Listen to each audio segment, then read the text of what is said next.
नमस्कार एवरीवन। मेरा नाम श्वेता सोडी है। मैं हरियाणा इंडिया से हूँ। और आज के इस वीडियो में हम एक कंसेप्ट को डिस्कस करेंगे जो कि है द पावर ऑफ नाउ।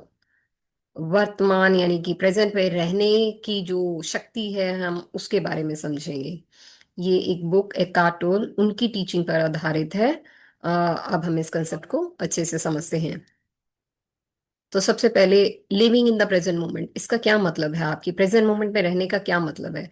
ज्यादातर जो लोग होते हैं, आप खुद भी एक्सपेरिमेंट करके देख सकते हैं, हम अक्सर प्रेजेंट में नहीं, या तो पास्ट में रहते हैं या फिर फ्यूचर में रहते हैं। हम अक्सर उन्हीं विचारों पे ध्यान देते हैं जो हमारे साथ बीत चुका है या बीतने वाला है। हम अक्सर इन्हीं विचारों में उलझे रहते हैं, प्रेजेंट मोमेंट में नहीं रहते। तो हमें क्या रहना है? हमें रियलिटी में रहना है, हमें प्रेजेंट मोमेंट में रहना है। जो अब हो रहा है हमें उस पे ध्यान देना है, ना कि जो फ्यूचर है, पास्ट है। ये सब अलग चीजें हैं। ऑल दो अगर आप ध्यान से समझेंगे, जो फ्यूचर आप सोच रहे हो वो भी अभी प्रेजेंट में सोच रहे हो, जो पास्ट का आप सोच रहे हैं वो भी प्रेजेंट में सोच रहे हैं। तो इवेंचुअली पास्ट और फ्यूचर नाम की कोई चीज है ही नहीं। जो कुछ है वो सिर्फ ये प्रेजेंट है। Real life is always now. दो तरह का समय होता है, दो तरीके का टाइम हम कहेंगे। तो पहला है क्लॉक टाइम, वो जो आपकी घड़ी आपको समय बता रही है, जो आपकी डेली लाइफ आपको एक समय बता रही है। दूसरा समय होता है साइकोलॉजिकल टाइम। साइकोलॉजिकल टाइम क्या होता है? जो आपका माइंड जिन चीजों से जुड़ा हुआ है, पीछे के गिल्ट, आपका रिग्रेट, आपसे जो गलतियां हुई, या फिर आपको फ्यूचर का डर सताता है, या फ्यूचर की चीजें कि मेरे साथ क्या होगा, फ्यूचर में ये क्या घटना घट सकती है, या फिर मुझे सक्सेसफुल मेरी लाइफ हो पाएगी नहीं। ये सारी चीजें, ये सारी आपका एक साइकोलॉजिकल टाइम के अंडर आता है। ये जो साइकिल में आप जब फंसे रहते हैं, उलझे रहते हैं, यही एक जो समस्या की जड़ है। चलिए, the voice in the head. The voice in the head क्या है? आपके जो दिमाग में, आपके मस्तिष्क में लगातार जो डायलॉग चलते रहते हैं, विचार चलते रहते हैं, चीजें चलती रहती हैं, जिसमें आप खुद को ही खुद से कंपेयर, लोगों से कंपेयर, चिंताएं, सब कुछ सोचते रहते हैं, लगातार चलते हुए ये विचार। ये एक्चुअली ये आप नहीं हैं। ये सिर्फ वो विचार है, वो थॉट्स हैं जो लगातार आपके दिमाग में चल रहे हैं। आपको क्या करना है? सबसे पहले इसको सुनना है, समझना है कि किस तरीके के विचार आपके मस्तिष्क में हर समय विराजमान है। आपको समझना है इस चीज को। आगे आप जो ये थॉट हैं, जो विचार हैं, ये आप नहीं हैं। विचार आप नहीं हैं। सबसे पहले आपको क्या करना है? आपको समझना है कि थॉट एक ऑब्जेक्ट है। आपको उसकी एनर्जी को समझना है। आपको विटनेस कॉन्शियसनेस में आना है कि आपको सिर्फ महसूस करना है कि मैं किस तरीके के विचारों को सोच रहा हूँ। आपको ऑब्जर्वर बनना है। कॉन्टिन्यूसली पूरी कॉन्शियसनेस के साथ आपको उसे ऑब्जर्व करना है। फिर आपको एक पैटर्न आपको मिलेगा कि मैं एक तरीके के विचारों के एक लूप में फंस रहा हूँ। वो आपको पैटर्न मिलने के बाद आपको उस पैटर्न को ब्रेक करना है। उस पैटर्न को ब्रेक करे बिना आप आगे नहीं बढ़ सकेंगे। उसी जाल में आप गिरते चले जाएंगे। तो सबसे पहले आपने उस पैटर्न को ढूंढना है और उसको ब्रेक करना है, विचारों के जाल को। आगे आपकी कहते हैं विटनेस कॉन्शियसनेस। विटनेस कॉन्शियसनेस मतलब जो भी आपके विचार आ रहे हैं उसको आपने साइलेंटली समझना है कि ये किस तरीके के विचार मेरे माइंड में आ रहे हैं। फॉर एग्जाम्पल, अगर आपके साथ कोई घटना घटी है तो उस घटना से रिलेटेड विचार अगर आपके सामने बार बार आ रहे हैं, तो आपको ध्यानपूर्वक समझना है कि ये विचार क्यों आ रहे हैं। समटाइम आपका दिमाग जो होता है वो आपका यदि आप किसी तरीके के विचारों से में उलझे हुए हैं, वो उस तरीके के मल्टीपल इवेंट्स जो आपकी लाइफ में हो चुके होते हैं उन सबको इकट्ठा करके आपको दिखाता है, जो आपकी और ज्यादा गहन परेशानी का कारण बन सकती है। तो सबसे पहले आपको उस सारी चीजों को जज नहीं, सिर्फ एनालाइज करना है कि हो क्या रहा है। अब आप बात करते हैं हम पेन बॉडी। पेन बॉडी से हमारा क्या मतलब है? जो आपकी इमोशनल पेन जो आप लगातार लेकर चल रहे हैं अपने साथ, कुछ घटनाएं जो पास्ट में आपके साथ हुई लेकिन उनका दर्द आज भी आपके साथ है। कुछ चीजें जो समय समय पर आपके पुराने गम, पुराने दुख, उसको बार बार ट्रिगर करती हैं। कुछ घटनाएं, जैसे सपोज कि आपने किसी अपने को खोया, तो उससे रिलेटेड कोई भी इवेंट होगा तो वो उस खालीपन को, जब आपने उसे खोया था, उस चीज को बार बार ट्रिगर करता है, बार बार लेके आता है।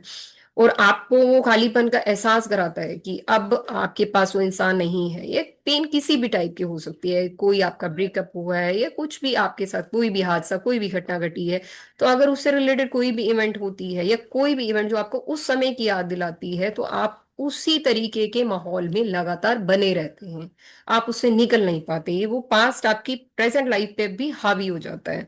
वो आपको फिर से नकारात्मक विचारों से भर देता है, फिर वही इमोशनल ड्रामा, फिर वही चीजें कि मेरे साथ ये हो रहा है, मेरी लाइफ में इतना दुख है, मेरी लाइफ में दर्द है, बिकॉज आप प्रेजेंट मोमेंट में नहीं जी पा रहे। वो घटना पास्ट में हुई, कोई आपके जीवन में पास्ट में गया, आज वो नहीं गया, वो कई काफी समय पहले वो चीज हो चुकी थी, बट उसको आप प्रेजेंट में लेकर आ रहे हैं, उसको अपनी उसकी उस वजह से आप अपने प्रेजेंट मोमेंट को भी डिस्टर्ब कर रहे हैं। तो सबसे पहले आपको ये समझना पड़ेगा और इस साइकिल को पूरा समझना पड़ेगा। जब ये समझ आ जाएगी तो आपको इसे ब्रेक करना पड़ेगा, तोड़ना पड़ेगा।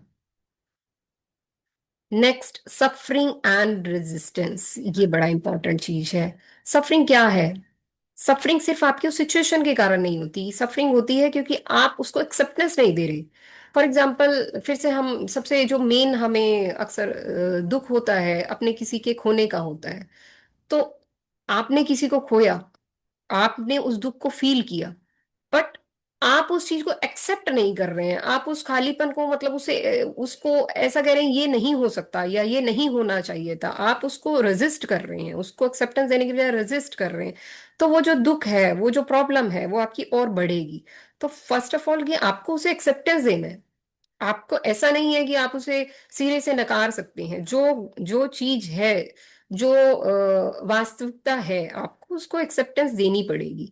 आप जब उसे एक्सेप्टेंस देंगे, फिर आप अपनी प्रेजेंट मोमेंट में वापस आएंगे, और वापस आने के बाद आप समझ पाएंगे कि इस चीज में इस दुख से आप डील कैसे कर सकते हैं, इस दुख से आप निकल कैसे सकते हैं, बजाय कि resistance. Resistance is not the solution, वो आपको सफरिंग की तरफ ही लेकर जाएगा। जब भी आप प्रेजेंट मोमेंट में होंगे, आप समझ पाएंगे कि ये प्रॉब्लम बढ़ रही है, ये चीज उसको दोबारा से बढ़ावा दे रही है। तो इसलिए आपका प्रेजेंट मोमेंट में रहना बेहद जरूरी है। अब हम समझते हैं inner body awareness. Inner body awareness में क्या है? आपका जो माइंड है हमेशा पास्ट फ्यूचर इसके बीच में ट्रैवल करता रहता है। आपकी जो बॉडी है, आपको उसे प्रेजेंट मोमेंट में ही रखना है। आप यानी कि आप, इसका सबसे अच्छा तरीका है आप अपनी सांसों पे ध्यान दें। सांसें आपको ऑलवेज प्रेजेंट मोमेंट में रखती हैं। आप अपनी ब्रेथ पे जितना फोकस करेंगे उतना आप प्रेजेंट मोमेंट में रहेंगे। तो सिंपली आप देखिए, जैसे feel the energy. Second point आपको क्या बता रहे? Close your eyes and feel the subtle energy field inside your hand, feet, entire body. That means सिर्फ ये जो बहती हुई एनर्जी है in the form of your breath, आप उसको फील कीजिए, उसको उसे महसूस कीजिए। जैसे ही जैसे आप उस ऊर्जा को महसूस करेंगे, आप प्रेजेंट मोमेंट में आएंगे। जैसे जैसे आप प्रेजेंट मोमेंट में आएंगे, आपका दिमाग दिमाग के अंदर चल रहे बहुत सारे विचार, जिनसे आपको जूझना नहीं है, जिनसे आपको लड़ना नहीं है, सिर्फ उनको देखना है कि किस तरीके के विचार आपके दिमाग में आ रहे हैं। तो धीरे धीरे धीरे जो ये आपका शोर है विचारों का, ये जो सरकमस्टांसेस जो भी है, वो सारा शोर धीरे धीरे शांत होना शुरू हो जाएगा। बिकॉज अब आप समझ पा रहे हैं, उस तरीके के विचारों को देख पा रहे हैं जिनकी अभी कोई आवश्यकता नहीं है। तो वो जो शोर है जो लंबे समय से आपके अंदर चल रहा था, वो शांति में तब्दील हो जाएगा। द पावर ऑफ नाउ, जो प्रेजेंट की है वो शक्ति, वो बहुत बड़ी है। तो आप कैसे उसे अचीव कर सकते हैं? अगर आप प्रेजेंट मोमेंट में रहते हैं तो इससे पावरफुल कुछ नहीं। क्योंकि अगर आप प्रेजेंट मोमेंट में रहते हैं, आप इस साइकोलॉजिकल टाइम से फ्री, आजाद हैं। साइकोलॉजिकल टाइम, जैसे कि अभी आपने समझा, ये वो समय है जो आपको फ्यूचर और पास्ट के बीच में घेरे रखता है, फ्यूचर और पास्ट के बीच में घुमा के रखता है। बट आपको ऐसा नहीं करना है, आपको फ्यूचर और पास्ट के जंजाल से मुक्त होकर आपको प्रेजेंट मोमेंट में रहना है। आपको प्रेजेंट मोमेंट की शक्ति क्षमता सब समझनी है। जब आप पूरे के पूरे प्रेजेंट मोमेंट में आते हैं, या फिर आपको कहें कि आप पूर्ण रूप से प्रेजेंट मोमेंट में हैं, तो आपका जो दिमाग है वो अपने आप शांत होता है। आपके जो एक्शन है वो ज्यादा इफेक्टिव हो जाते हैं। सो ये पीस कुछ ऐसा नहीं है जो आप फ्यूचर में अचीव करेंगे, या फिर वो ऐसा, ये ऐसा कुछ भी नहीं है। तो जब आप प्रेजेंट में हैं, पूरे तरीके से संपूर्ण रूप से आप प्रेजेंट में हैं, संपूर्ण रूप से वर्तमान स्थिति में हैं, तो आपका पीस आपने अचीव कर लिया है, ये समझिए। तो सबसे इंपॉर्टेंट क्या है, प्रेजेंट में रहना ही आपकी सबसे प्रीशियस थिंग है। Conscious living in daily life. Conscious living क्या है, आप जो कर रहे हैं, कुछ भी कर रहे हैं, इनफैक्ट मैं कहूंगी कि अगर आप पानी भी पी रहे हैं, अगर आप उसे कॉन्शियसनेस के साथ पी रहे हैं, तो वो आपकी प्रेजेंट मोमेंट है। तो सबसे पहली चीज क्या की, माइंडफुल एक्शन, कुछ भी, walking, washing dishes, listening to someone, कुछ भी आप कर रहे हैं, किसी से बातचीत भी कर रहे हैं, तो फुली प्रेजेंट, मतलब आप उस समय, उस क्षण पूरे तरीके से वर्तमान परिस्थिति में होने चाहिए।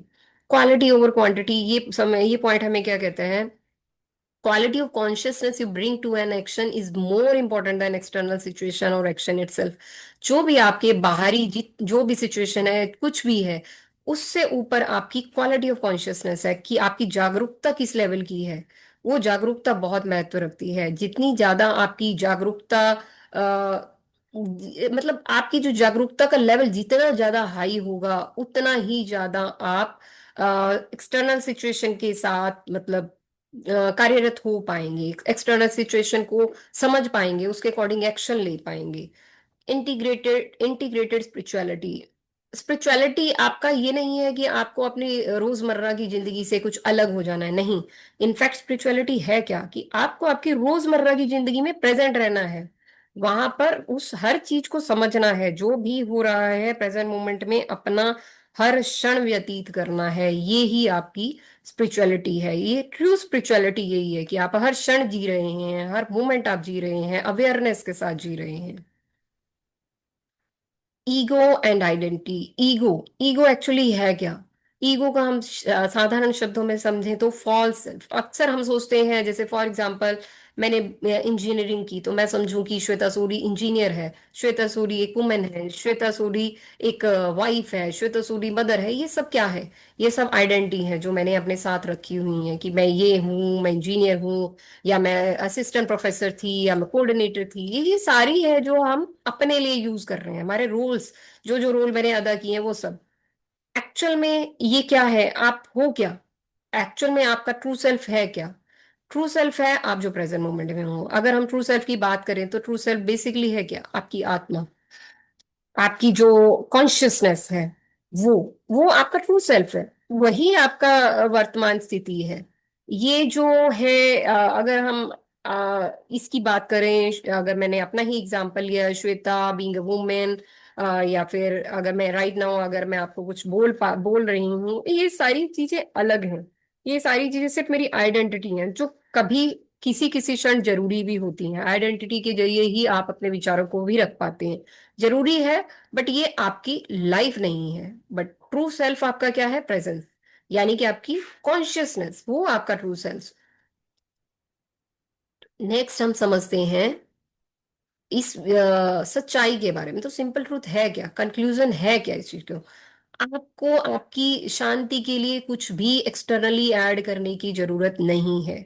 सिंपल क्या है, आप अपने प्रेजेंट में रहिए। आपके मस्तिष्क में आने वाले अननेसेसरी विचारों से छुटकारा पाइए। और उस पे छुटकारा पा कैसे सकते हैं, जब आप उन्हें देखें, जब आप उस पैटर्न को समझें। जैसे ही आप उस पैटर्न को समझ जाते हैं, उसे तुरंत ब्रेक कीजिए। जैसे ही आप उसे ब्रेक करते हैं, तो आप एक प्रेजेंट मोमेंट में आ जाते हैं।